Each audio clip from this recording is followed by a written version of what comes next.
বেগুনের নাকি নেই গুণ, অথচ এই বেগুনের ভর্তা যদি পড়ে গরম ভাতে তাহলে ব্যাপারটা কিন্তু পুরো জমে ক্ষীর হয়ে যায়। তাই আমিও বানিয়ে ফেললাম ঝটপট। প্রথমে বেগুনের মুখটা কেটে মাঝখান থেকে একটা ফালা দিয়ে নিলাম।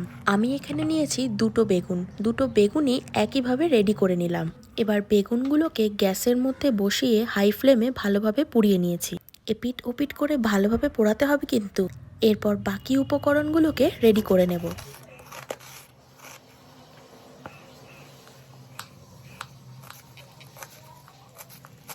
এখানে আমার সমস্ত কিছু রেডি হয়ে গেছে।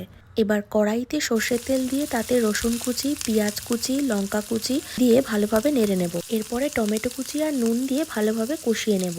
তারপরে দিয়ে দিলাম পোড়ানো বেগুনগুলোকে। আবারও 1 চামচ নুন, হলুদ গুঁড়ো, লঙ্কা গুঁড়ো, চিনি সমস্ত কিছু দেওয়ার পর একবার টেস্ট করে দেখে নিলাম। এরপর গ্যাসটাকে অফ করে ছড়িয়ে দিলাম ধনেপাতা কুচি।